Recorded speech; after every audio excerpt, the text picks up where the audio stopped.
ကိုတော့ရှက်တယ်ဗျာအဲ့ဒီဘယ်အသေးကဘယ်ကစားသမားကဘာဖြစ်လို့ဟာတလောက်တော့မကောင်းဘူးလားဒါလေးတော့မလုပ်နိုင်ဘူးလားကျွန်တော်တို့ကမသိဘူးပြောနေတာသမင်းမစားပဲတော့ကန်နေရတာမသိဘူးเนาะဒီပါဇက်ကဝေဖန်နေတာဒီကစားသမားတွေကို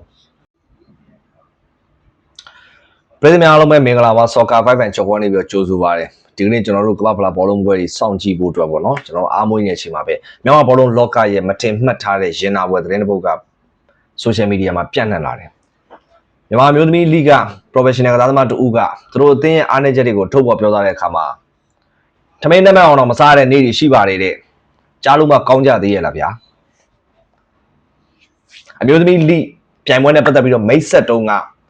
နော်ဥက္ကဋ္ဌဦးစောစောကိုကျွန်တော်တေချာပြောခဲ့တယ်ဦးစောကလပ်တင်းတွေလည်းပါဖို့လိုသေးရဲ့နော်ဆွဲခေါ်ပေးပါဦးမကြောက်အခု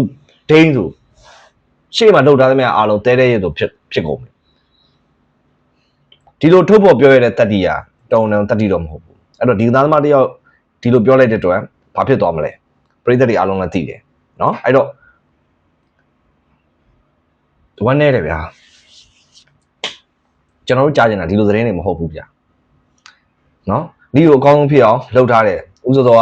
လီကိုဒါစပွန်ဆာတွေရှာထားတယ်အသင်းတွေကို subsidy ခွဲပေးမယ်ဘာလို့လဲရေရှည်မရက်တည်နိုင်မှာဆိုလို့ဒီနေ့ရမယ့် subsidy နဲ့ဆိုရင်ကျွန်တော်တို့အကောင်းဆုံးလုပ်လို့ရတယ်နော်အဲ့တော့အခုဗျာအင်ကြီးအလှင်မမီဘူးတဲ့နော်ဒီလောက်ကပြဿနာမရှိသေးပါဘူးဘယ်မြန်မာ nationally အမျိုးသားအသင်းတွေမှာတော့အင်ကြီးအလှင်မမီတဲ့အသင်းတွေရှိတယ်နော်ကျိုးအသင်းတွေတစိမ့်မမီလို့ပြောင်းကန်ခဲ့ရတဲ့အသင်းတွေလည်းရှိတယ်ကျွန်တော်မြောက်ဝါးတွေမြင်ခဲ့ဘူးတယ်အဲ့လောက်ကတော့စာမဖွဲ့ပါဘူးဗျာဒါပေမဲ့နော် training စိမပေးတာတွေသမင်းစီပုံးကြောင်တာတွေကကြတော့မဖြစ်သင့်ဘူးဗျာနော်ဒီသတင်းက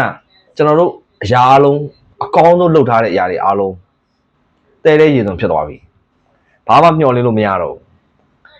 ဆိုတော့ဘလောက်တောင်မှကျွန်တော်တို့ကြေကွဲဝမ်းနေဖို့ကောင်းတဲ့အကြောင်းတရားလေးဗျာဒါကြီးကိုကျွန်တော်တို့ကမသိပဲနဲ့ဒီအသင်းမှာဘလိုတွေ technical တွေဆွေးနွေးသုံးသပ်နေရကိုတော့ရှက်တယ်ဗျာအဲ့ဒီဘယ်အသင်းကဘယ်ကစားသမားကဘာဖြစ်လို့ဟာတလောက်တော့မကောင်းဘူးလားဒါလေးတော့မလုပ်နိုင်ဘူးလားကျွန်တော်တို့ကမသိဘူးပြောနေတာသမင်းမစားပဲတော့ကန်နေရတာမသိဘူးနော်ဒီပါဇက်ကဝေဖန်နေတာဒီကစားသမားတွေကိုကျွန်တော်တို့ကြားကျင်တဲ့သတင်းကဒီလိုသတင်းတွေမဟုတ်ဘူးလေကျွန်တော်တို့ကြားကျင်တာကမြန်မာမျိုးသမီးအသင်းတွေဘလိုတွေကောင်းနေတာဘလိုတွေလုပ်နေတာမြန်မာမျိုးသားအသင်းတွေဘလိုတွေကောင်းနေဘလိုလုပ်နေဒါတွေကိုကြားကျင်တာဘောလုံးပွဲတစ်ပွဲရဲ့အရှုံးအားနည်းချက်ကိုမေးတာထမင်းမစားရလို့လေဗျာ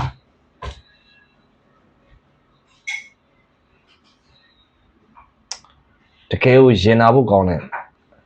ကိစ္စဗျာတကယ်ကိုရင်နာဖို့ကောင်းတယ်